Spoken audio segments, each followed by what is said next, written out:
Muchas gracias. Hermanos, muy buenas noches. Como siempre, es un gusto poder saludarles. Creo que estamos bien con el audio, ¿verdad? Todo se escucha bien. Me da muchísimo gusto saludarles y felicitarlos porque pues siempre será un gusto y un privilegio poder compartir con hermanos que tienen la pasión por estudiar la palabra de Dios en nuestro instituto, que es propio de nuestra iglesia. Así que hay que apoyarlo, hay que echarle muchas ganas. Y pues estamos muy contentos, hermanos. Les enviamos un cordial saludo a nombre de todos los hermanos de la Iglesia de Vida Nueva en la ciudad de Cuernavaca. Reciban un cordial, cariñoso abrazo.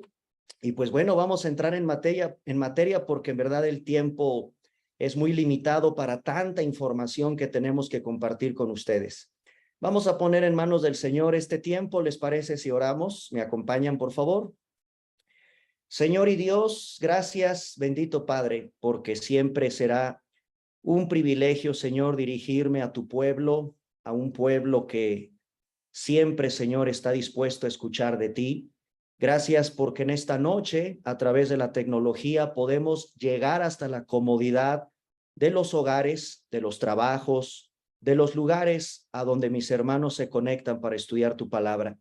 Gracias te damos por esta oportunidad y pedimos que tú nos permitas, con la guía de tu Espíritu Santo, revisar este capítulo, Señor, este pasaje del Evangelio de Lucas tan hermoso, que en verdad nos hace recordar la preciosa, indescriptible, maravillosa, profunda salvación que Jesucristo nos ha dado a través de su muerte en la cruz del Calvario. Gracias te damos en esta noche por el privilegio que nos das de volver a revisar lo que implica el Evangelio, que Cristo murió por nuestros pecados conforme a las Escrituras. Hoy revisaremos esta historia tan llena de sufrimiento, tan llena de dolor, lo que provocó que tú llevaras nuestros pecados en esa cruz. Te bendecimos, Señor, por esta noche y por todos nuestros hermanos que están aquí conectados. En el nombre de Cristo, amén. Muy bien, hermanos, pues bueno, estamos en el capítulo 23 ya del Evangelio de Lucas, capítulo 23 del Evangelio de Lucas, así que yo les pido que mantengan su Biblia en el capítulo 23 del Evangelio de Lucas. ¿Qué vamos a revisar rápidamente? Lo que vamos a revisar en este capítulo es la comparecencia ya de Cristo ante Pilato.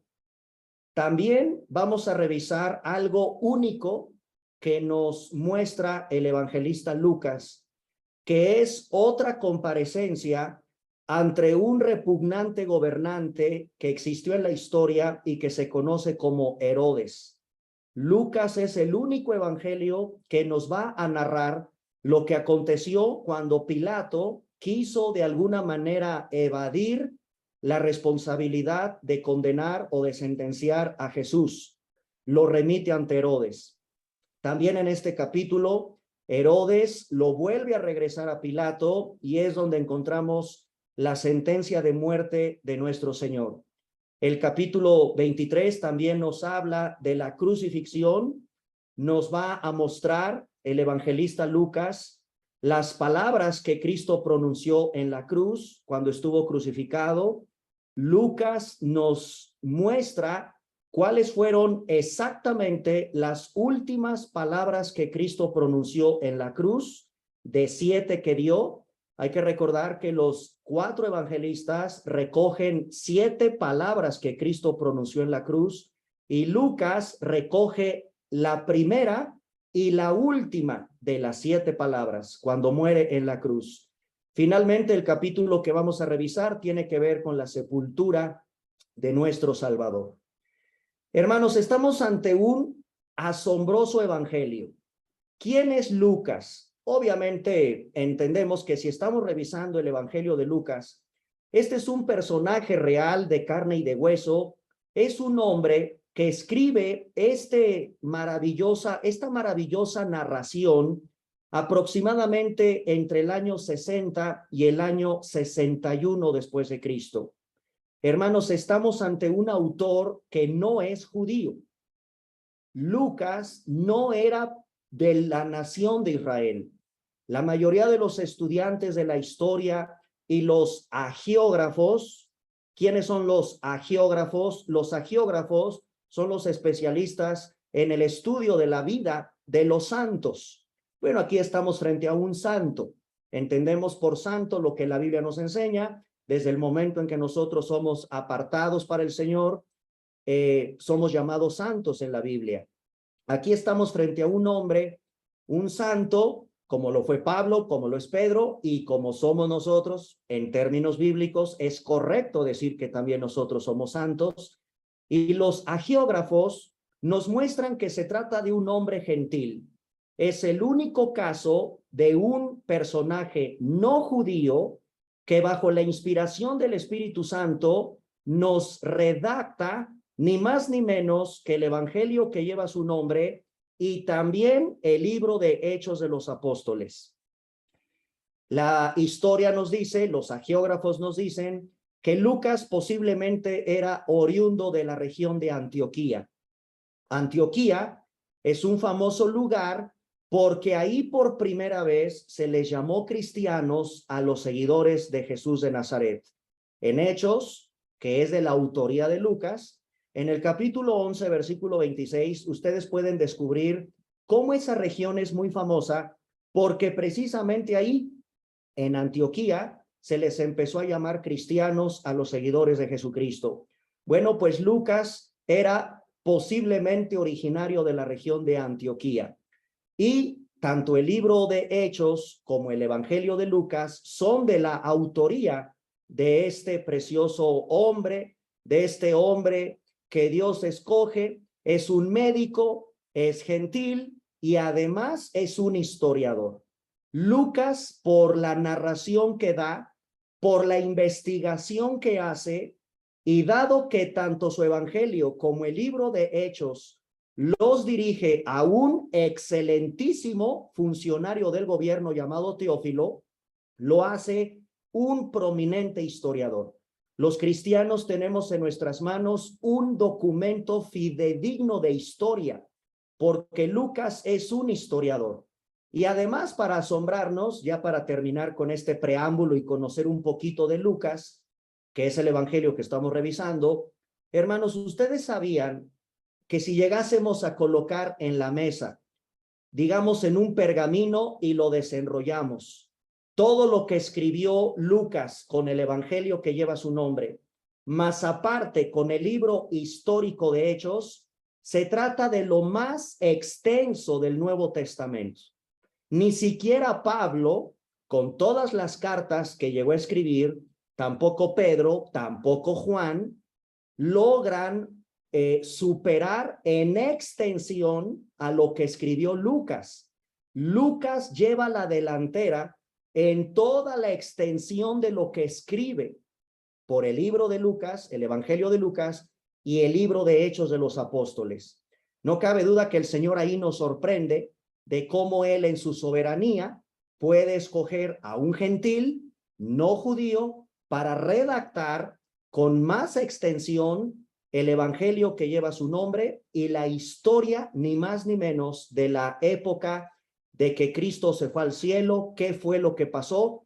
Pues el historiador Lucas, como prominente investigador, se dio a la tarea de revisar qué fue lo que pasó cuando Cristo se fue al cielo.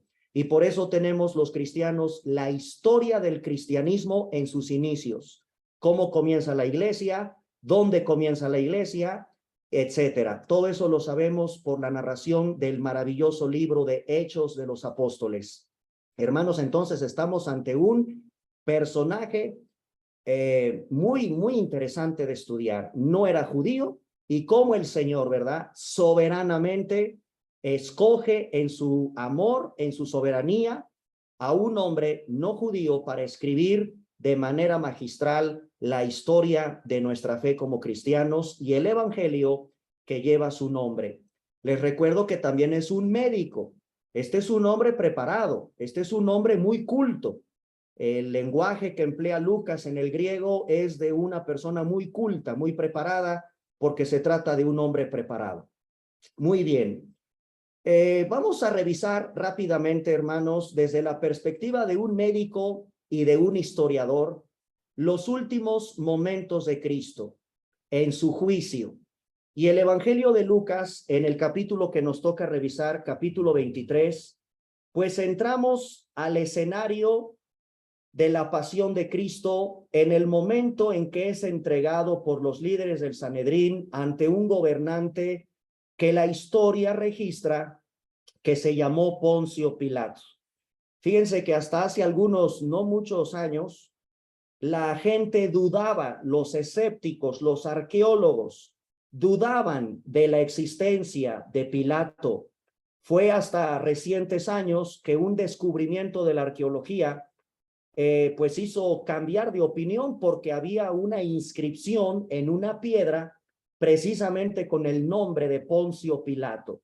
Con esa evidencia arqueológica, ya no queda ni la menor duda de que Poncio Pilato es un personaje histórico que existió, que fue real, que fue un gobernante, un procurador, como se le llamaba, un hombre encargado por parte del imperio para administrar, para procurar la justicia en todo el territorio de Judea. Era un territorio bastante problemático en la época de Jesús. Muchos alborotos, la expectativa de la llegada de un Mesías, el horror de lo que implicaba estar bajo el yugo romano, había un desprecio por los romanos, había un desprecio por Herodes, había un desprecio por el imperio, a nadie le gustaba estar bajo la dominación romana, era una provincia que de por sí rijosa, problemática, con sus tradiciones judías, con su religiosidad judía, con la esperanza de la llegada de un conquistador que los librara del imperio. Había bastante revuelta y por lo tanto Pilato tenía bastantes problemas para atender en la región de Judea. Así que hermanos, de eso vamos a platicar un poquito en esta noche. Y antes de adentrarnos al capítulo 23, la pasión de Cristo, la muerte de Cristo, la historia de desde su agonía en el Getsemaní hasta su resurrección, debe de ser estudiada desde varios puntos de vista. Yo no sé si ustedes se han puesto a pensar cómo el Señor, ahí está centrado el Evangelio. Hermanos, el Evangelio es una persona. El Evangelio es Cristo, es salvación. El Evangelio es la historia de un hombre que muere en mi lugar, en tu lugar, llevando nuestros pecados en la cruz. Esa maravillosa historia que, hermanos, de ahí depende la salvación de los seres humanos. Pablo decía, yo no predico otra cosa más que a Cristo y a Cristo crucificado. Y siempre Pablo llevaba su mensaje hacia la cruz. Y Pablo tenía muy presente la centralidad del Evangelio. Eso es lo que nosotros tenemos que predicar. De esta historia, imagínense, depende la salvación de los seres humanos. De que crean lo que aconteció hace más de 2000 años en aquella colina del monte Gólgota. De esa historia, de lo que tú y yo hagamos con ese Jesús que muere en la cruz, que es sepultado y que resucita. De esa historia dependerá el destino eterno de nuestra alma para salvación o para condenación. Ese es el mensaje de poder de Dios para salvación. Y es el mensaje que tenemos que predicar. No en balde, por eso se llaman 4 evangelios, porque los 4 registran esta historia. Tanto Mateo como Marcos, obvio Lucas y Juan registran lo que aconteció desde su agonía en Getsemaní hasta su ascensión. Ahí está centrado el evangelio y es el que tenemos que predicar y es el que tenemos que creer para salvación. Fíjense, hermanos, que la pasión de Cristo, esta historia de salvación, puede ser estudiada desde el punto de vista médico. Hace algunos años, la Clínica Mayo hizo un análisis desde el punto de vista médico de lo que implicaba la agonía de Cristo en Getsemaní y todo lo que aconteció horas después hasta que fue clavado a una cruz. Hay todo un estudio patológico de expertos médicos que nos permiten acercarnos desde la ciencia médica a lo que aconteció con Cristo desde que empezó a sudar sangre en Getsemaní, que por cierto Lucas como médico es el único evangelista que lo recoge, que lo narra. Esa es la perspectiva médica, interesante para todos los hermanos que son médicos. La muerte de Cristo también puede ser analizada desde el punto de vista de la teología, obvio. Nosotros que estamos estudiando en el instituto, tenemos que ser teólogos, conocedores de quién es Dios y quién es Cristo y qué hizo Cristo y qué es la salvación. Y es obvio que tenemos que revisar qué fue lo que aconteció en la colina del Gólgota. La teología está enfocada también a su estudio de lo que aconteció en aquellas horas en que Cristo fue a la cruz por nuestros pecados. Imagínense, estudiar términos teológicos como justificación, estudiar términos eminentemente teológicos como propiciación, como adopción, como reconciliación, propiciación, justificación, reconciliación, son temas que nos obligan a ir a la cruz. Eso es la teología, la salvación, la soteriología, etcétera. Es profundo y es muy amplio el estudio de la teología cuando nos acercamos a las últimas horas de Jesús. Y también, hermanos, el estudio de la pasión de Cristo puede ser analizado desde el punto de vista de la filosofía y de la historia. Permítanme darles a conocer lo que un filósofo de la historia que se llamó Christopher Dawson. Christopher Dawson enseñaba a sus alumnos con respecto a la historia del Calvario. Por eso digo que también la muerte de Cristo, aparte de ser estudiada desde el punto de vista médico, aparte de ser revisada desde el punto de vista teológico, también la muerte de Cristo, lo que aconteció en la colina del Gólgota, puede ser estudiado desde el punto de vista de la filosofía de la historia. Eso es una rama del conocimiento muy profunda.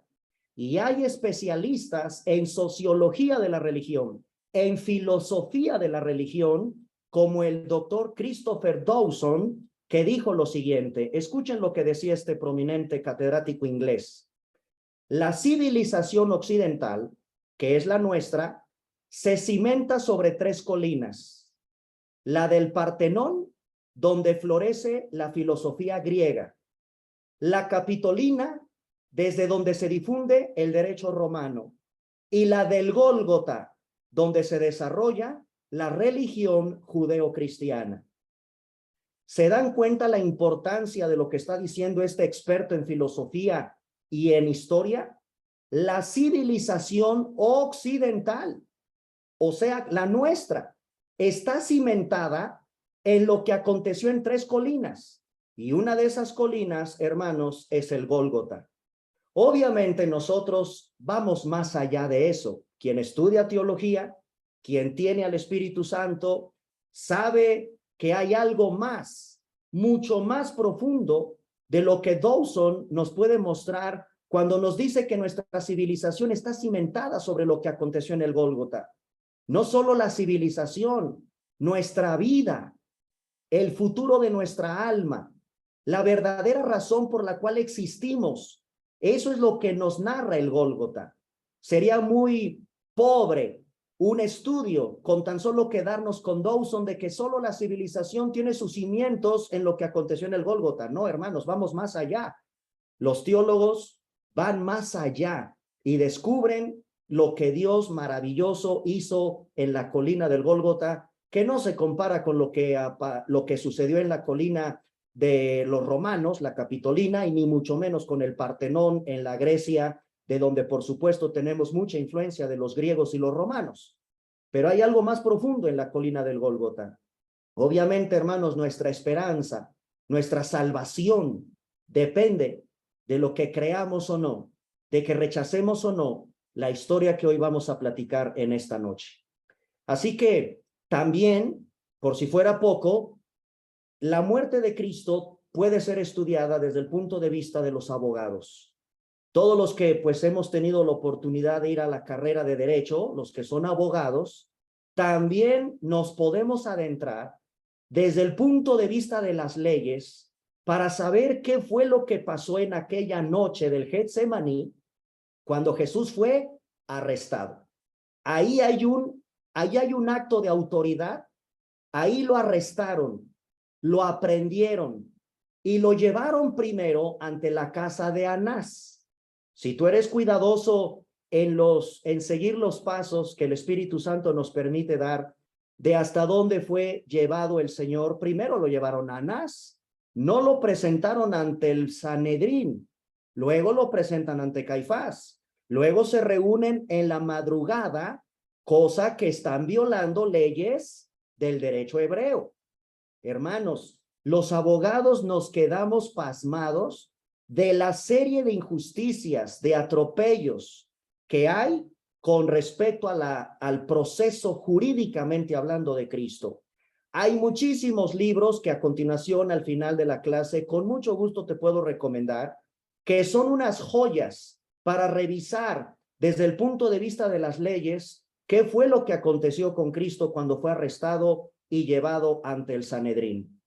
Bueno, pues en el capítulo 23, ahora sí, vamos a revisar qué dice el evangelista, médico e historiador Lucas.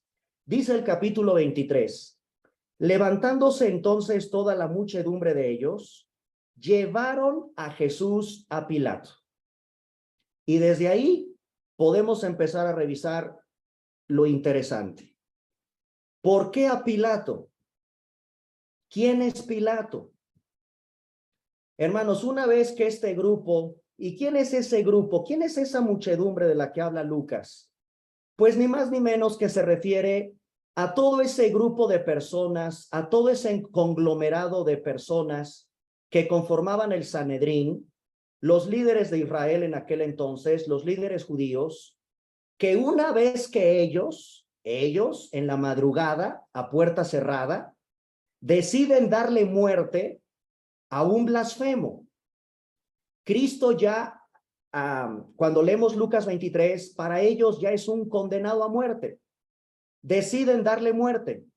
¿Y cuál es el delito por el que, según ellos, van a presentar a Jesús ante Pilato? Bueno, el delito es la blasfemia. Pero aquí hay algo interesante, hermanos, y por eso es un poquito mi introducción respecto a las leyes, a la medicina, a la filosofía.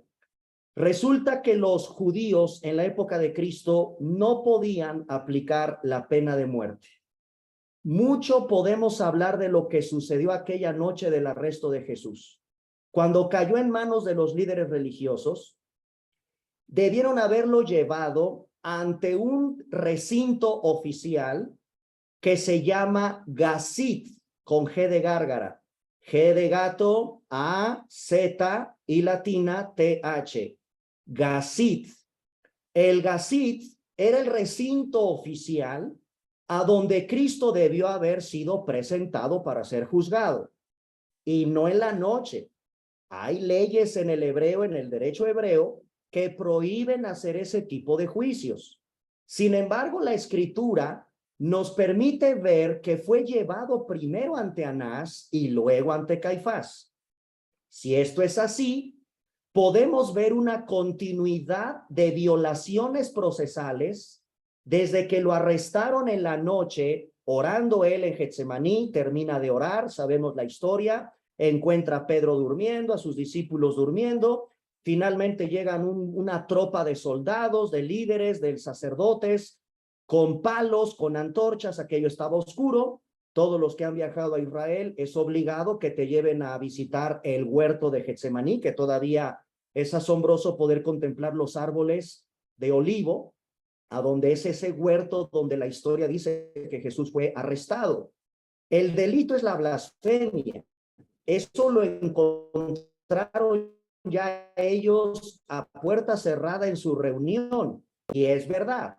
El delito de la blasfemia merece la muerte. Hay que recordar que desde el libro del Éxodo, en el capítulo 20, versículo 7, y en el libro de Levítico, capítulo 24, versículos del 10 al 23, estoy citando el Antiguo Testamento, la Torá, desde el libro del Éxodo, en los 10 mandamientos, Éxodo capítulo 20, verso 7, y posteriormente en Levítico capítulo 24, del 10 al 23, en estricto sentido, debieron haber condenado, se obligaba a los blasfemos a que murieran apedreados. Era el apedreamiento, era la lapidación lo que merecía un blasfemo. Sin embargo, si nosotros vamos hacia atrás, y bueno, no se trata de irme atrás porque los evangelios nos dicen qué fue lo que dijo Jesús frente al Sanedrín una vez que lo arrestan, lo llevan ante Anás, lo llevan ante Caifás, no lo están presentando ante el Gacit. Ahora ya saben ustedes qué es el Gacit. El Gacit es ese recinto oficial a donde debió haber sido llevado. Las escrituras nos dejan entrever que cuando Jesús habla, lo interrogan, no propiamente, incluso no propiamente se configuró el delito de blasfemia.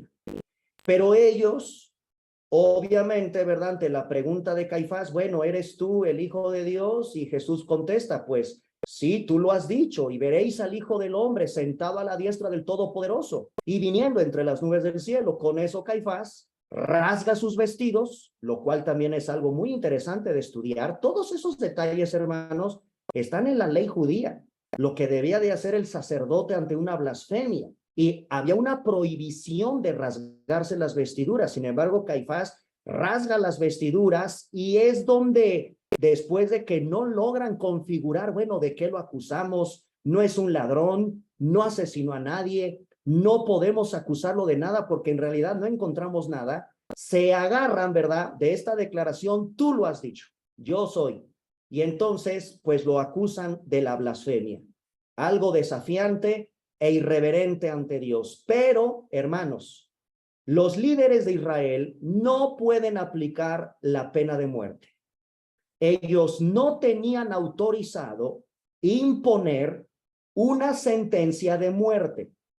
¿Qué es lo que debían de hacer en términos legales? Por eso les digo que este tema puede ser analizado desde el punto de vista jurídico. Cuando tú lees en Lucas que lo llevan ante Pilato, la razón es que los judíos, los líderes judíos que ya habían determinado una sentencia que implicaba la pena de muerte, debía de ser homologada. Tome nota de este término jurídico, homologada. ¿Y quién era el responsable de homologar lo que los líderes ya habían determinado? El gobernador de la provincia.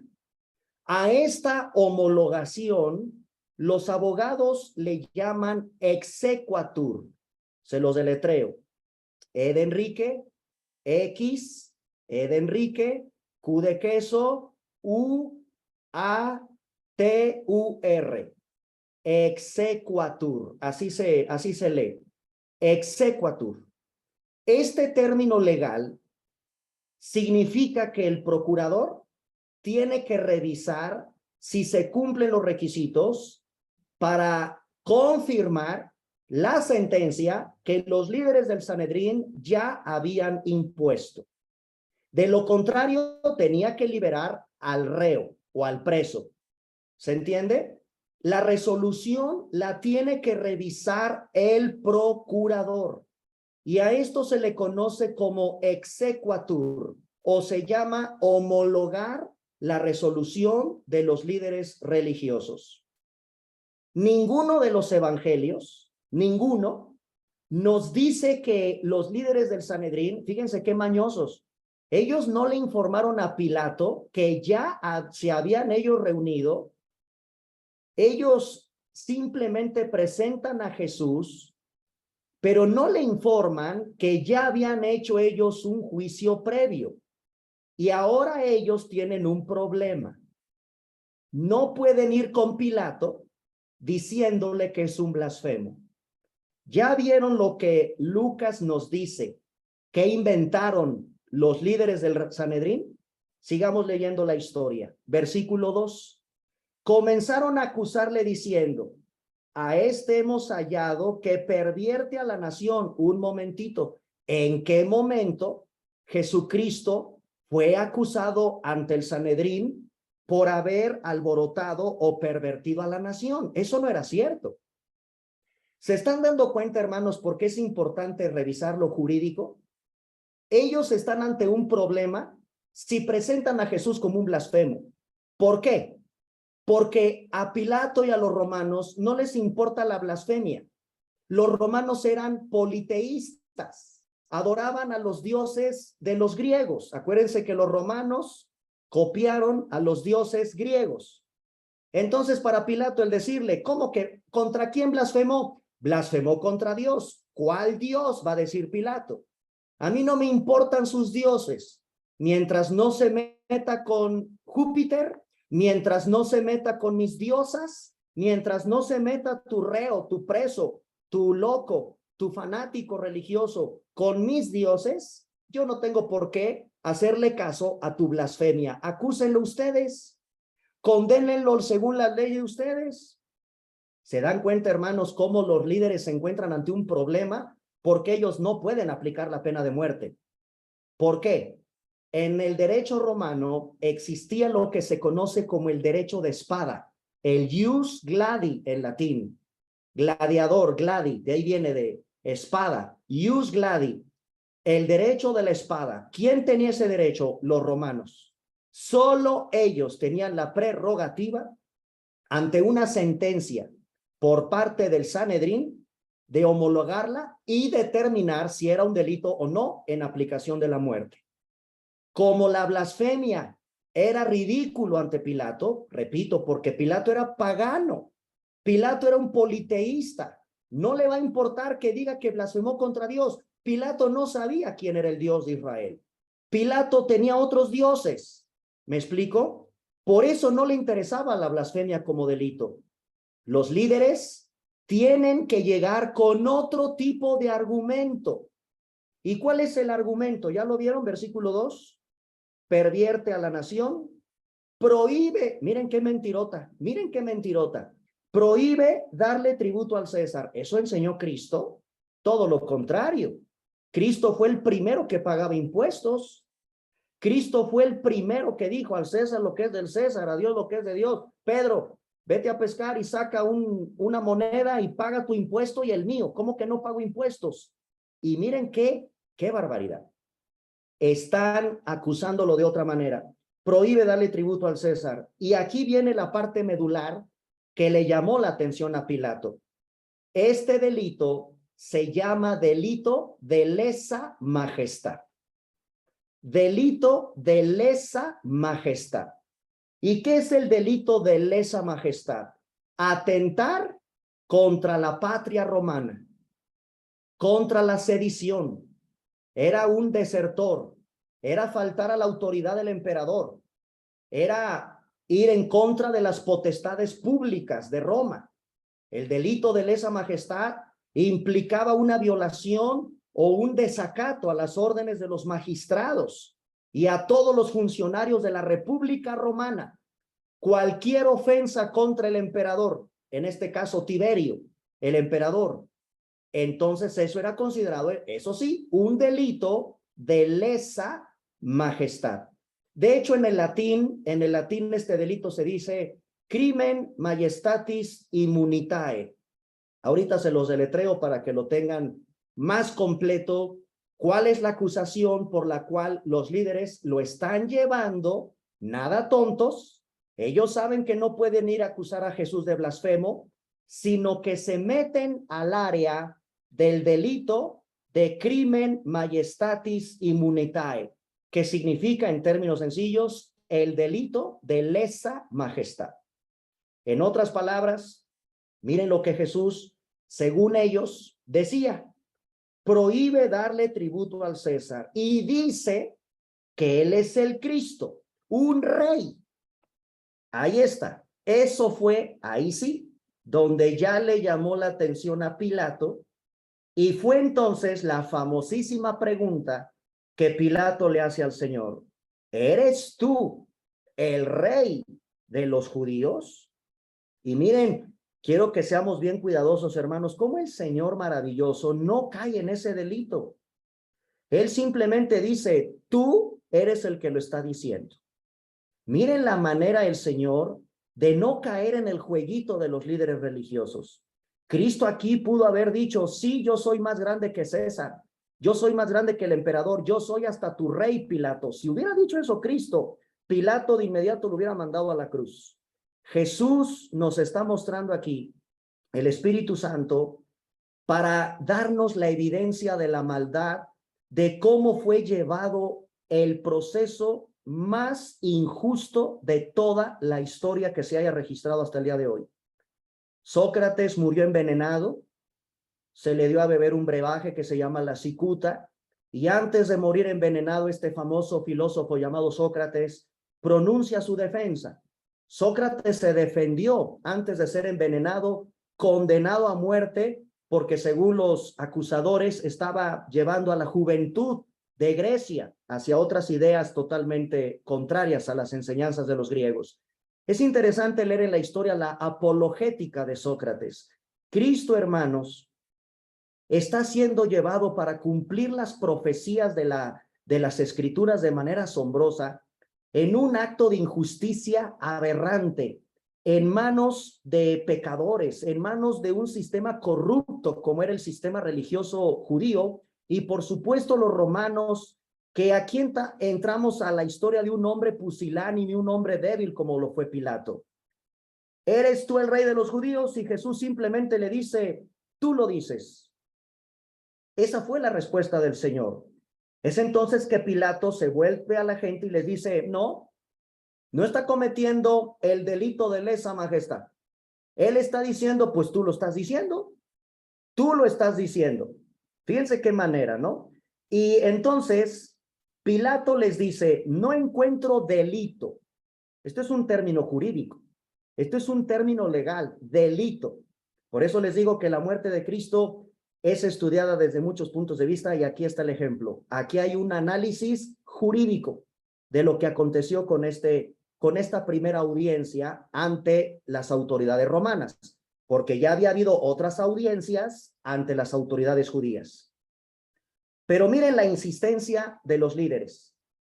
Ellos porfiaban diciendo, versículo 5, alborotó al pueblo, enseñando por toda Judea, comenzando desde Galilea. Y de inmediato, hermanos, cuando los líderes religiosos le dijeron, este hombre comenzó en Galilea, inmediatamente entramos al versículo 6, del versículo 6 al versículo 12, hay una sección interesantísima que solo Lucas, esto no lo vamos a leer en Mateo, tampoco en Marcos, ni tampoco en Juan, solo Lucas como historiador, aunque debo decirles que si hacemos un estudio minucioso, histórico, de lo que pasó aquí, hay algunos que ponen en duda este relato.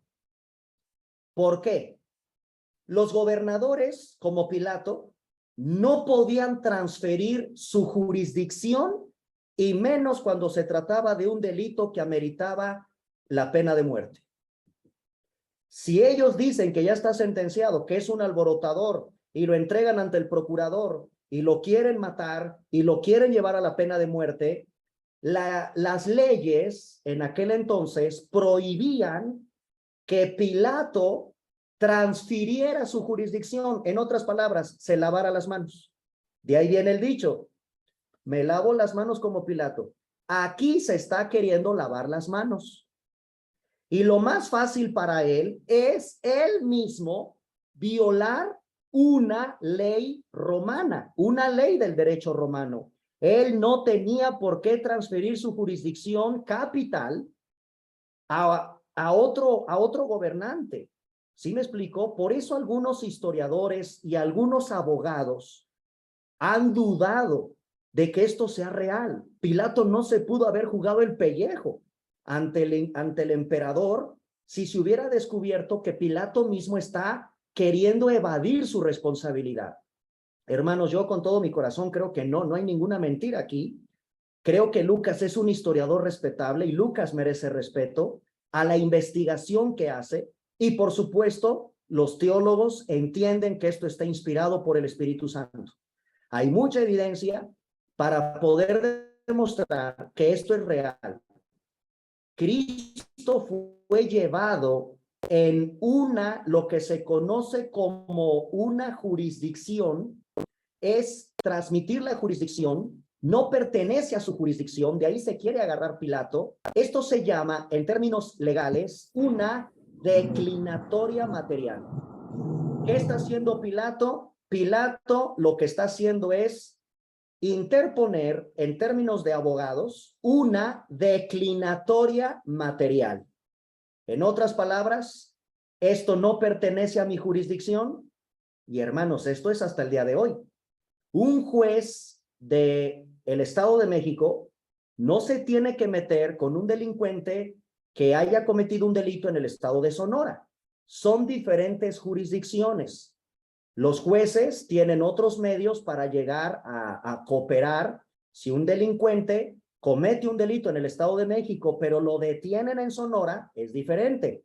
El juez del Estado de México le pedirá al juez de Sonora que lo traslade al Estado de México porque le van a aplicar las leyes del Estado de México, no las de Sonora. Hasta el día de hoy, podemos ver cómo opera esto de la declinatoria en los juzgados, en los juicios. Bueno, aquí encontramos un caso. Pilato interpone una declinatoria material y es llevado a uno de los más aberrantes, horribles personajes de la historia bíblica, Herodes. Hay varios Herodes, hermanos. Hay un Herodes que mató a los niños cuando Jesús nació, no es el mismo. Este es el hijo.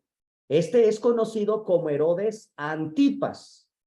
Y si tú revisas el libro de Hechos de los Apóstoles, ahí vas a encontrar otro Herodes. Cada uno tiene una historia bastante terrible, por cierto. Con la vida y la familia de los Herodes, puedes comprender lo que se conoce como maldiciones generacionales en una familia totalmente depravada, en una familia terrible, porque todos tienen un antecedente espantoso. Cuando Juan el Bautista, ¿se acuerdan? Juan el Bautista predicaba, Herodes precisamente lo mandó decapitar. Le encantaba escuchar al Bautista, le fascinaban las predicaciones del Bautista, pero nunca se convirtió. Hermanos, Herodes es el típico ejemplo de gente que va a la iglesia, le encantan las prédicas, le encantan los desayunos, pero no han nacido de nuevo. No se arrepienten, no vienen a Cristo creyendo en el evangelio. Herodes es el típico hombre que le encantaba escuchar al Bautista, pero nunca se convirtió. Por eso, ante Cristo, con toda la serie de preguntas que ya vieron que Herodes le hace, versículo 8, Herodes viendo a Jesús se alegró mucho, porque hacía tiempo que deseaba verle. Había oído muchas cosas acerca de él. Claro, ¿quién no conocía ya de Jesús? Y esperaba verle alguna señal, o sea, seguramente quería hacerle, dame un milagro, hazme una señal, haz que truene, convierte esto en vino, no sé, no, la Biblia no se enfoca porque ni vale la pena. Parece que hasta el Espíritu Santo, ¿verdad?, nos quiere decir, no vale la pena que sepamos qué le preguntó, qué señales quería saber Herodes de Jesús, qué milagros quería ver. Dice el versículo 9 que le hacía muchas preguntas. Miren qué interesante el Señor, no nos quiere mostrar qué le preguntó. ¿Qué le preguntaría Herodes? Y miren que había mucho que preguntarle a Jesús, muchísimo. Sin embargo, quiero que noten cómo Jesús, dice la Biblia, en el versículo 9, ¿qué hacía Jesús ante este hombre? No le respondió. Esto nos recuerda la profecía de Isaías. Guardó silencio. Como cordero llevado al matadero. Hubo silencio. La pregunta, hermanos, que en esta noche les quiero hacer en esta reflexión de Jesús ante Herodes, ¿por qué guardó silencio Jesús? ¿Que no era la oportunidad de evangelizarlo? ¿Que no era la última oportunidad que Dios le estaba dando a ese hombre de venir de creer en él? Bueno, hermanos, resulta que Herodes, hay que recordar, ya había rechazado la verdad cuando escuchó a Juan el Bautista. Así que desde la perspectiva de Jesús, este hombre resulta infructuoso contestarle a lo que me pregunte. Tuvo su oportunidad. Hermanos, así es el Señor. Habrá un tiempo como en los tiempos de Noé, donde se cerrará la puerta del arca, ya nadie entra. Habrá un tiempo donde ya no se predicará el evangelio de la gracia. Habrá un tiempo donde el Señor ya lo que habló, lo habló. Y así fue el caso de Herodes. Herodes ya había determinado rechazar tiempo atrás las verdades que el Bautista, muchas veces el Bautista le dijo, arrepiéntete, eres un adúltero. estás en pecado, Herodes. No le hizo caso. Por lo tanto, resultaba infructuoso que Jesús le respondiera ni una sola pregunta que Herodes le quiso formular. Y así está este interesante anécdota que solo Lucas nos muestra de cómo Pilato, por una declinatoria material, lo lleva ante Herodes. Ahora, hay algo interesante aquí. Dice la Biblia en el versículo 12 que Pilato y Herodes estaban enemistados. Y qué increíble lo que hace Jesús de reconciliar a dos enemigos, a dos hombres, Pilato, que representa al gobierno romano, y Herodes, que no era judío, pero de alguna manera era un hombre muy cercano a los gobernantes judíos y romanos. Era un hombre repugnante para el pueblo judío. ¿Sabían ustedes, hermanos, que Herodes fue el que amplió el templo? Herodes es un hombre que para ganarse el favor de los judíos, les amplió el templo. Es el templo de la época de Jesús que después fue destruido en el año 70. Es muy interesante estudiar la historia de Herodes, hermanos. Pero aquí, para lo que nos compete en esta clase, dice que estaban enemistados. No nos muestra la Biblia por qué. Bueno, hay que indagar en otros materiales de historia, de expertos en historia, de expertos en lo que haya sucedido, y se cree que estaban enojados porque Herodes espiaba a Pilato y era un chismoso con el emperador. Todo lo que hacía Pilato, las broncas, no lograba calmar a los revoltosos en la época de Jesús. Entonces el chismoso era Herodes, que recapitulaba todo lo que veía de lo que no hacía bien Pilato y se lo contaba ni más ni menos que a Tiberio, al emperador.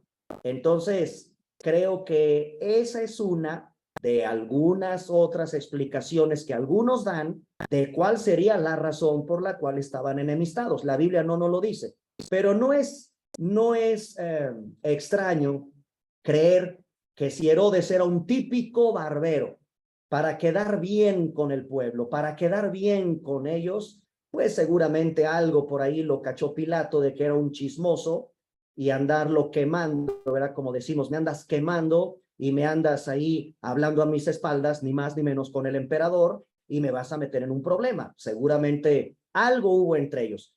Ahora sí, que haya sido como haya sido, la comparecencia de Jesús ante Herodes y el regresar Herodes ante Pilato logró que los dos se volvieran a unir en amistad. Increíble, interesante lo que hasta el Señor hace en dos hombres que estaban enemistados. Llegamos al versículo 13 y entonces se presenta la segunda audiencia ante Pilato. Herodes, fíjense qué interesante, volvemos a términos legales. Hermanos, Herodes emitió una contradictoria resolución. ¿Por qué es contradictorio? ¿Ya vieron lo que hizo? Por una parte, absolvió. No, pues efectivamente no encuentro delito tampoco, pero lo retiene, no lo deja suelto, no lo libera. Hermanos, nuestra salvación se tiene que cumplir. Ni siquiera Herodes, que en un momento dado lo pudo haber hecho, suéltenlo, suéltenlo, no hay delito, no encuentro falta tampoco en él, no me contesta, no me responde, pero no hay delito, suéltenlo. No, no lo soltó. Lo absolvió, pero no lo soltó. Tan lo absolvió que no, mándatelo a Pilato porque no sé, no, yo no encuentro delito, pero no lo liberó. Y esto es profundo, hermanos, porque Cristo tenía que ir a la cruz por nuestros pecados, si no, no teníamos esperanza. Así estaba profetizado. Al leer este pasaje, llama mucho la atención cómo retiene al prisionero y lo reenvía a la potestad del procurador. Eso es contradictorio. Eso no lo puede hacer un juez hoy. Si me estás declarando que no hay delito, suéltame. Sin embargo, eso no lo hizo Herodes. Lo regresa a la jurisdicción de Pilato. ¿Y cuál es la decisión que toma Pilato? Entramos al capítulo 23, versículo 13 del Evangelio de Lucas. Pilato vuelve a convocar, ¿verdad? Todos los líderes están ahí reunidos. Les presentan a Jesús como el hombre que perturba al pueblo. ¿Ya vieron que en ningún momento meten la blasfemia? mete y perturba al pueblo, ya lo interrogué, no halló delito, y aún Herodes, ahí está lo que les digo que es una contradicción, ni siquiera Herodes lo condenó, no lo encontró culpable y digno de muerte. Lo voy a soltar, versículo 16, lo voy a soltar después de castigarle. Y ese castigo era ni más ni menos que la flagelación. Era lo horripilante de ser llevado a la flagelación. Y en el versículo 17 lo que sabemos, está la Pascua y había una tradición de soltarles un preso en ese acto que conmemora la libertad del Éxodo, la libertad del pueblo judío esclavizado por 430 años en Egipto. Bueno, pues en esa tradición muy propia del judaísmo, Pilato quiere volver a recordar y a retomar la costumbre de soltar un preso en la fiesta. Pero entonces aparece, ¿verdad?, la muchedumbre, versículo 18, y sabemos que ahí aparece un personaje también interesante llamado Barrabás. Suelta a Barrabás, si vas a aplicar esa costumbre y quieres mostrarte benevolente, volviendo a recordar nuestra liberación de la esclavitud, y tienes ahí detenido a un asesino, aquí sí, el historiador Lucas nos dice por qué estaba en la cárcel Barrabás. ¿Ya lo vieron? Versículo 19. Barrabás estaba en la cárcel por sedición y por un homicidio. Eso eran delitos muy graves que ameritaban la pena de muerte.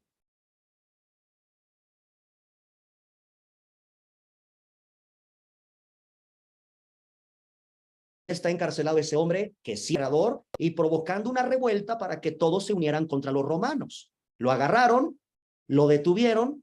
Algunos consideran que son el grupo de los llamados celotes, así se les llamaba a estos revoltosos, que eran como los terroristas de hoy, como los que van en contra del gobierno y avientan y pintarrajean monumentos y hacen un destrozo y van contra el gobierno y vamos a derrocar el gobierno. Bueno, en esa época también había sediciosos. Ese era un delito. Y aún, hermanos, interesante, en los códigos penales actuales sigue existiendo ese delito, el delito de sedición. Cualquiera que atente contra la autoridad, cualquiera que atente contra el gobierno. Y obviamente el homicidio. ¿Qué es el homicidio? El que priva de la vida a otra persona. Eso está penado en todas las leyes del planeta Tierra. Es interesante cómo la vida que Dios nos da es tan sagrada y respetada.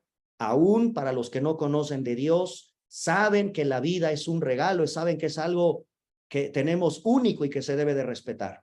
Bueno, pues este hombre había cometido homicidio, seguramente había matado a algún soldado romano, no lo sabemos, pero estaba cometiendo un homicidio y por eso estaba en la cárcel.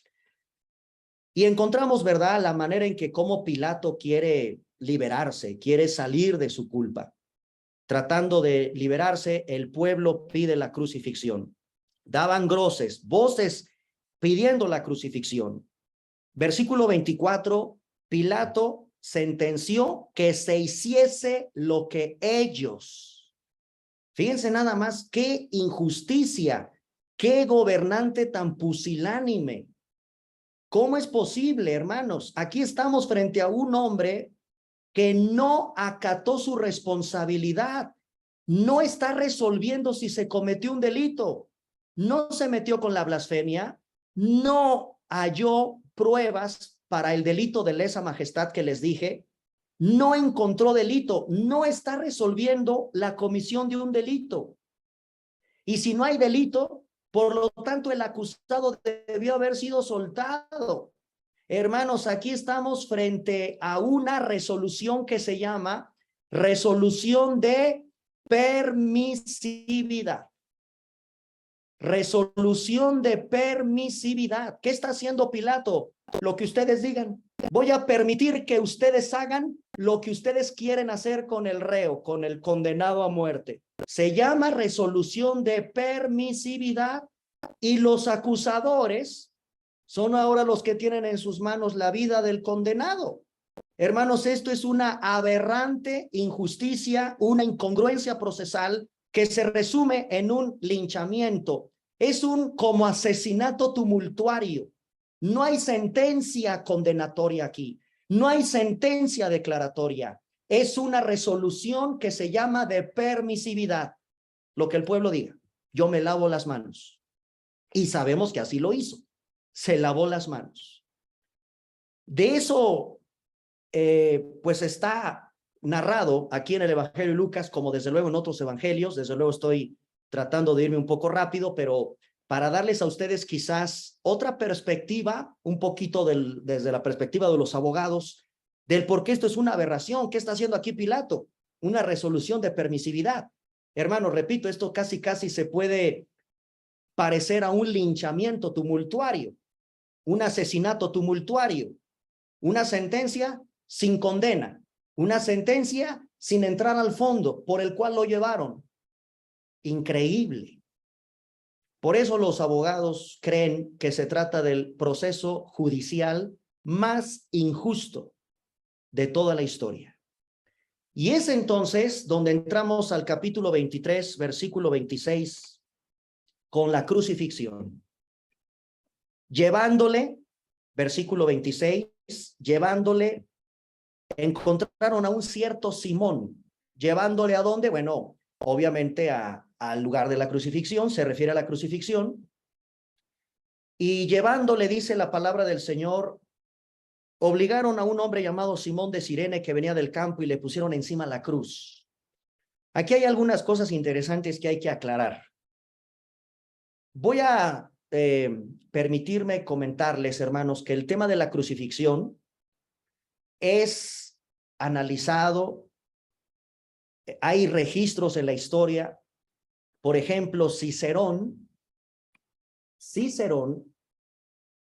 decía de la crucifixión que era el suplicio más cruel y siniestro. El suplicio más cruel y siniestro que se aplicaba en la época nuevo testamentaria, desde luego. La crucifixión. Eso lo dijo un personaje famosísimo en Roma, en los juristas romanos, en los políticos romanos como Cicerón. Un historiador llamado Flavio Josefo. Seguramente ustedes han tenido alguna idea de quién es Flavio Josefo. Lo consideraba la más lastimosa de las muertes. También tenemos el testimonio de Séneca, también un famoso filósofo llamado Séneca, y otro personaje llamado Luciano de Samosata. Luciano de Samosata y Séneca nos narran el sadismo, y esa palabra la emplean, el sadismo de los verdugos cuando llevaban a un crucificado. Quien iba a ser crucificado era obligado a cargar su cruz hasta el lugar en que sería sujetado o clavado a ella. Hermanos, solo que hay una observación aquí interesante que tenemos que tomar. El condenado a veces no tenía que cargar toda la cruz. Lo que cargaban era un travesaño horizontal que se llama patibulum. El travesaño horizontal, patibulum o travesaño. Lo amarraban a ese patibulum, lo sacaban a la calle y lo llevaban a donde tenía que ser ejecutado. Tenía que ser de manera pública, ejemplar y disuasiva la pena. Esa era la finalidad de llevar cargando solo el travesaño horizontal sobre los hombros, o el patibulum, como se le llama en latín, porque había que dar un ejemplo público, ejemplar y disuasivo. En otras palabras, ay de ti, si tú cometes algo contra Roma, te va a ir igual que a este reo. La cruz se fijaba en el lugar en el que se había cometido el delito o en algún sitio muy concurrido a la vista de todo el pueblo. El condenado era acostado en la tierra, era desnudado completamente y sus brazos extendidos se clavaban al patíbulum. Ese patíbulum era el mismo travesaño que había cargado hasta el lugar de su ejecución. Posteriormente se levantaba el patíbulum con el cuerpo ya clavado al patíbulum y se sujetaba a otro travesaño que estaba de manera vertical. ¿Ok? Ahí se clavaban los pies del reo a la madera vertical. Se le conoce como stipes staticulum, así se llama en latín. El stipes staticulum, ese es el que estaba fijado en el piso, en el suelo. En ese clavaban los romanos los pies de los reos para obviamente inmovilizarlos y que quedaran crucificados. ¿Cuál sería la cruz que usaron en el caso de Cristo? Hay dos tipos de cruces principales. Una que tiene hagan de cuenta, una T en mayúscula. Cuando tú escribes T en mayúscula, esa se llama cruz comisa. Cruz comisa. Se cree que la que emplearon con Cristo era otro tipo de cruz. Se le llama cruz y misa. A ver, se las deletreo porque son palabras en latín. La primera, que tiene que ver con una T como T mayúscula, es cruz comisa. C de Carlos, R, U, X. Crux en latín, crux. Comisa, C, O, M, M y latina, S, S, A. Y pongan si quieren una T mayúscula. ¿Cómo escribirías T en mayúscula? Eso es una cruz comisa. Pero hay otro tipo de cruz, que es la que seguramente usaron para el Señor, porque ¿cómo explicar que arriba de su cabeza pusieron un letrero? Ah, bueno, entonces había otro tipo de cruz que era la cruz y misa. Crux, otra vez, C-R-U-X, y latina, M-M, y latina, S-S-A, y misa. Y ahora sí, hazme una cruz como la que normalmente conocemos, una cruz normal. Esa es la cruz que seguramente, por la descripción que nos da la palabra de Dios, usaron para llevar a Cristo. Esa sería. Había un pedazo de madera denominado cedilé, con S, cedilé. Y este cedilé lo ponían como en un asiento, imagínense, como un asiento a la mitad de la madera vertical para que sirviera de soporte al peso del crucificado. Ahí como que se sentaba en una especie de asiento de madera que se llama cedilé, con S, cedilé. Y ahí el soporte del peso del cuerpo del crucificado era detenido. Para los pies no hay mucha documentación, pero hay algunos que creen que se ponía otro pedazo de madera a donde los pies descansaban y a ese se le llama supedaneum. Se los deletreo porque esto está difícil en latín. S, U, P de papá, P de papá, E de Enrique, D de dedo, A, N, E, U, M. Supedaneum. Esto es una especie de soporte para los pies. Desde luego la posición podía variar, ¿eh? Los crucificados podían ser acomodados de diversas maneras, según el sadismo de los verdugos. Flavio Josefo, historiador, atestigua que durante el asedio de Jerusalén en el año 70, los soldados se divertían clavando a sus prisioneros en diferentes posturas en las cruces. Tan grande era su número que no podían encontrarse espacios para más cruces, ni cruces para los cuerpos. Imagínense lo que pasó cerca del año 70 con una brutal masacre de cientos de crucificados. Y dice el historiador Flavio Josefo, los romanos, los verdugos se divertían clavando de diversas maneras a los prisioneros en diversas posturas en las cruces.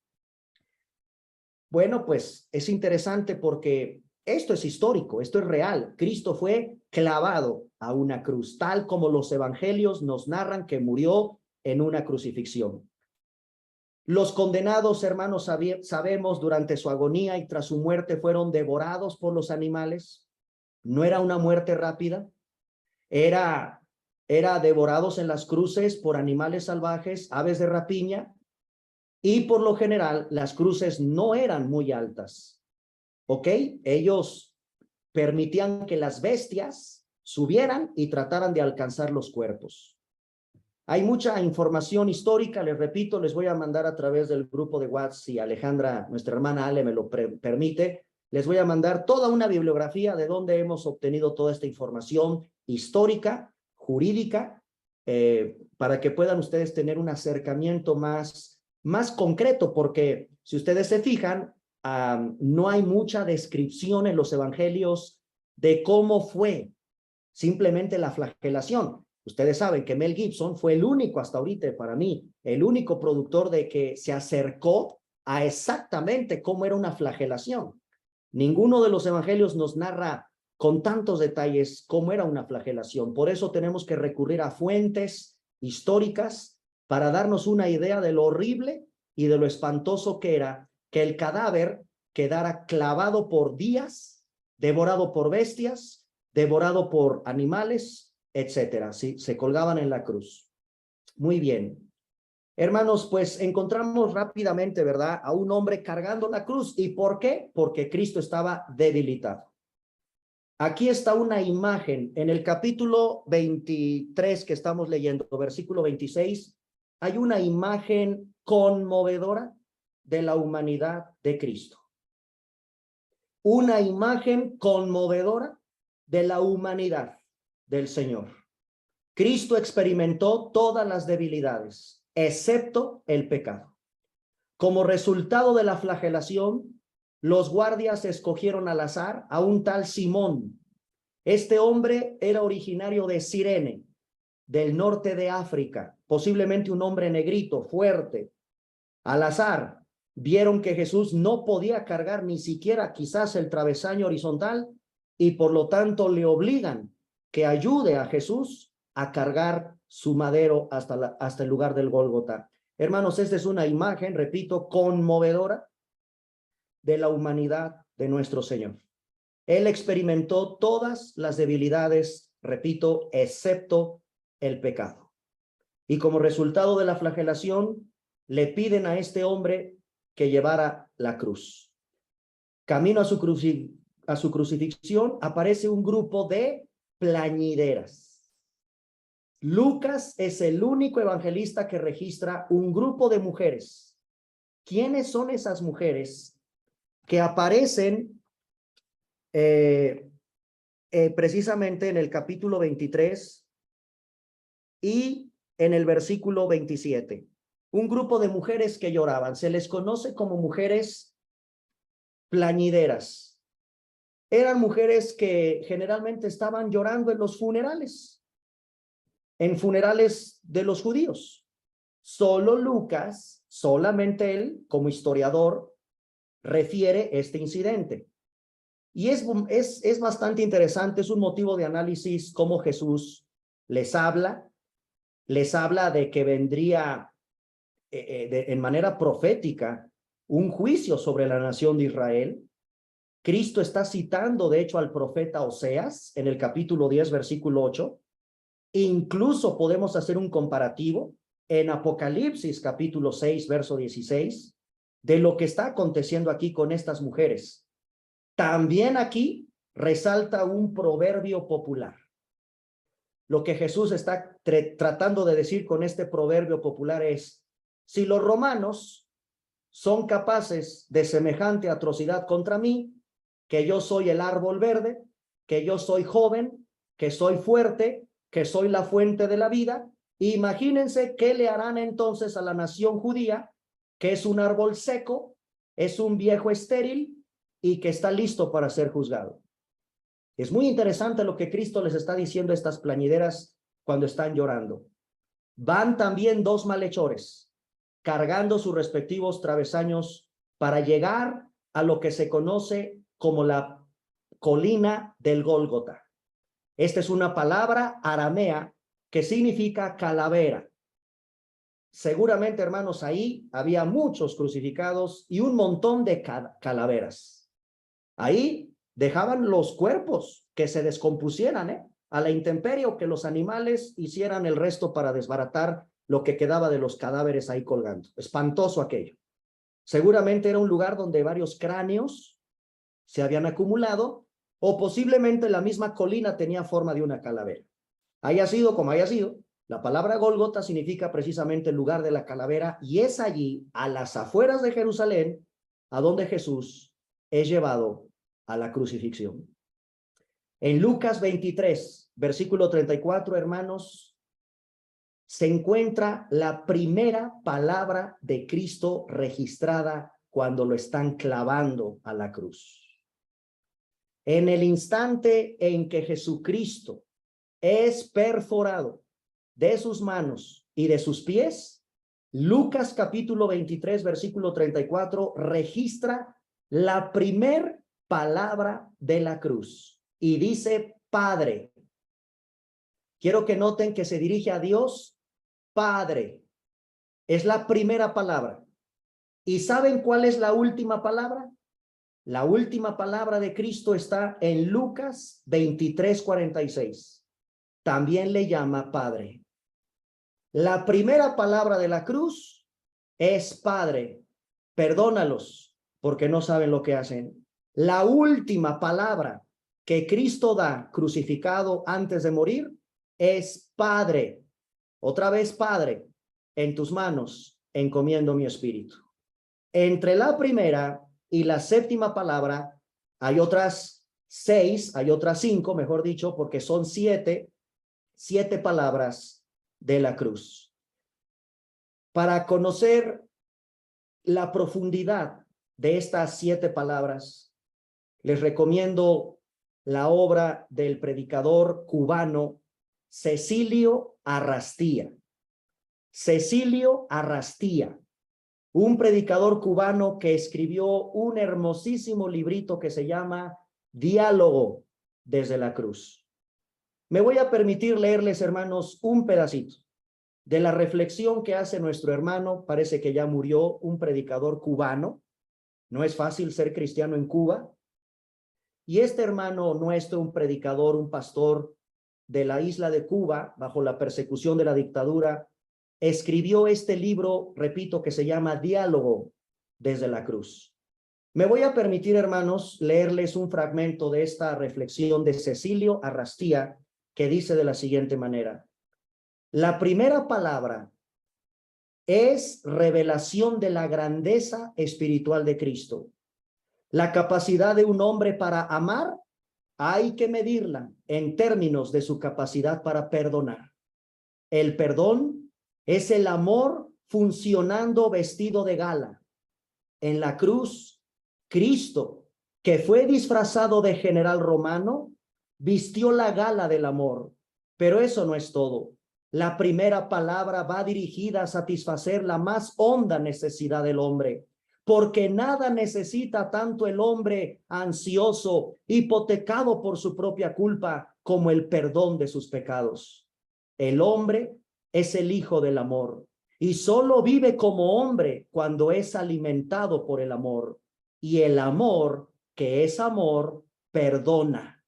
Perdona para que el hombre pueda comenzar de nuevo a vivir como hombre. Hermoso. Este es tan solo un pequeño fragmento de la reflexión que hace este predicador cubano de lo que implica, hermanos, esta frase: Padre, perdónalos porque no saben lo que hacen. Es un perdón que el Señor extiende hoy a todo aquel que viene a Él. A romanos que lo están perforando literalmente, él está sintiendo el horror de sentir unos clavos de aproximadamente 10 centímetros que perforan sus muñecas, se cree que es en las muñecas, y los pies, que es, hagan de cuenta, ustedes se han dado un golpe con el nervio, ¿verdad? Y cómo duele un nervio, hagan de cuenta que es similar un poquito, para que nos demos una idea de qué significa ser perforado. Los nervios, los huesos, es como cuando te pones y te duele el nervio, te es un dolor espantoso. Ahora imagínate sufrir eso en los pies, en las manos, es un dolor extenuante que te hace gritar. Cristo está perdonando a judíos, a gentiles, a romanos, te está perdonando a ti, me está perdonando a mí cuando nos venimos a acercar a Él. Lucas, más adelante ahí mismo dice, ¿Cómo se cumple de manera asombrosa la profecía de que reparten sus vestidos? Se cumple, hermanos, con una exactitud en el escenario de la crucifixión, el Salmo capítulo 22. Es asombroso cómo el Señor cumple estricta y matemáticamente de manera perfecta sus profecías. El Salmo 22, 18. Miles de años antes se había profetizado cómo iban a repartir sus vestidos. Además está el vinagre. Lucas es un médico y le llama la atención que los soldados le daban vinagre. Jesús no quiso beber ese narcótico. ¿Por qué? Para estar completo en su cabal juicio. Hermanos, él tenía que estar en todas sus facultades mentales por completo, porque a continuación viene la segunda palabra de la cruz. Alguien drogado, alguien anestesiado por el vinagre, que hacían una pócima, era un narcótico.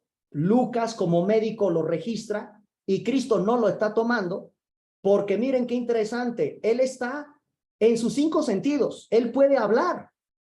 Y entonces aparece la segunda palabra de la cruz, que va dirigida a uno de los ladrones que están clavados con él. La segunda palabra de la cruz, Lucas capítulo 23, del 39 al 43. Y ahí está la segunda palabra de la cruz. Cecilio Arrastía, otra vez, dice lo siguiente de esta segunda palabra. Los 2 ladrones también hablan, entre ellos y sobre la cabeza del Señor. Se entabla una conversación. Dice uno mordaz y reticente, dirigiéndose a Cristo: si eres hijo de Dios, sálvate. ¿No recordó acaso el crucificado la tentación en el desierto? Así mismo preludió Satanás aquellos conciertos tramposos: si eres el hijo de Dios. Ateneseado por la tentación, el Señor comenzó y terminó su ministerio terrenal. Y eso siempre es inevitable para el que pretenda ser redentor. El camino del redentor es el camino del sacrificio. El tirano esclaviza por la fuerza, el redentor libera por el sacrificio. El tirano descansa en el yunque y martillo que golpea. El redentor descansa sobre la cruz, que es yunque y es golpeado. En fin, dice Cecilio Arrastía, miremos y oigamos al otro hombre que muere junto con Cristo. También es ladrón, pero se acerca a su muerte en otra disposición. Él ve su muerte como la justa e inevitable recompensa a una vida de violencia y de robo. Hasta ahora se ha sentido solo, pero la soledad de un hombre rompe cuando llega la esperanza y cuando ese hombre oye la oración de Cristo. La esperanza irrumpe y la soledad ya no es más. Cristo, sembrador de esperanzas, encontró surco en el dolor de este hombre, y el ladrón también le habló al Señor, no para ofenderlo con hirientes sarcasmos, no para pedirle un escape de la cruz. Humilde y fervorosamente le pidió al Señor una cosa: acuérdate de mí cuando estuvieres en tu reino. Y ya no les digo para que ustedes puedan leer esta obra maravillosa de Cecilio Arrastía, porque el Señor, increíble, ahí encontramos también una gran enseñanza en la segunda palabra que registra Lucas, que Cristo da en la cruz, restaurando la vida de un hombre que estuvo a punto de ir al infierno, pero que fue salvado minutos antes de morir. Ahí está la clave, hermanos, de lo que tú y yo tenemos que predicar. No es ninguna liturgia, no es ninguna práctica religiosa, es nuestra fe en Cristo Jesús como Señor y Salvador, que tenemos que acercarnos a Él, tal como ese ladrón que alcanzó el perdón. Se cree que este es el último hombre que bajó al seno de Abraham antes de que Cristo se llevara a todos los que habían descendido al seno de Abraham al cielo. El último que bajó ahí fue este ladrón cuando le rompieron las piernas y murió. Después el Señor cumplió lo que le dijo, lo llevó con él al cielo. Finalmente, hermanos, Lucas en el capítulo 23, versículo 46, pues es obvio que nos narra la séptima palabra y es profunda, es hermosa esa palabra y tiene que ver: Padre, en tus manos encomiendo mi espíritu. Y así el Señor cumplió con excelencia el plan de redención que se había trazado desde antes de la fundación del mundo. Finalmente, Lucas nos dice que el cuerpo del Señor, una vez que él muere aproximadamente a las 3 de la tarde, es descendido, aparece un hombre llamado José de Arimatea, capítulo 23, versículos del 50 al 56, y Arimatea era una región conocida en el Antiguo Testamento como Ramá, o Ramataim de Sofim, así se le llamaba a la región donde era este hombre llamado José. Este hombre aparece en los 4 evangelios únicamente en la sepultura del Señor. Era un miembro del Sanedrín, era rico y esperaba también el reino de Dios. Aparece también con otro hombre llamado Nicodemo para enterrar el cuerpo del Señor, lo llevan al sepulcro.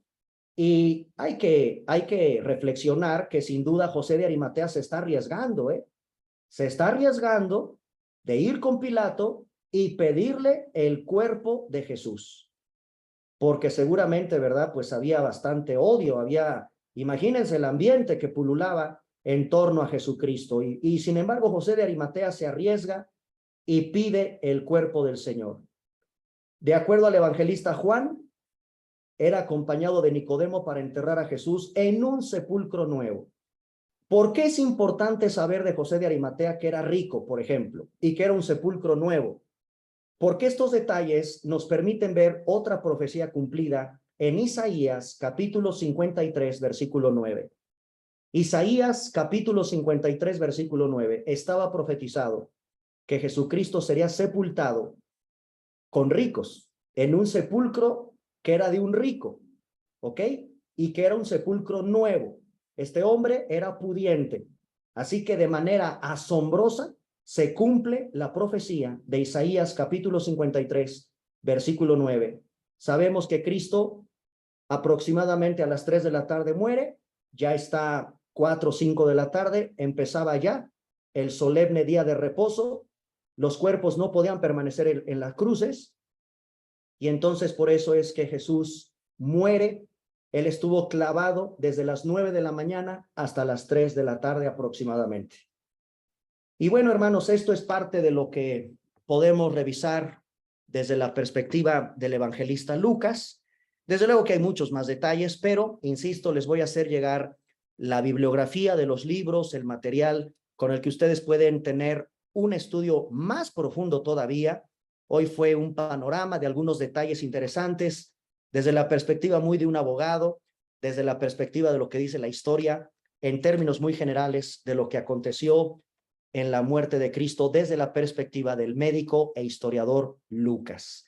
Quedo a sus órdenes, agradeciéndoles mucho su atención por esta hermosa clase que sin duda nos hace reflexionar en el hermoso amor, en el indescriptible amor que el Señor tuvo para nosotros de morir en la cruz por nuestros pecados. Gracias, Ale.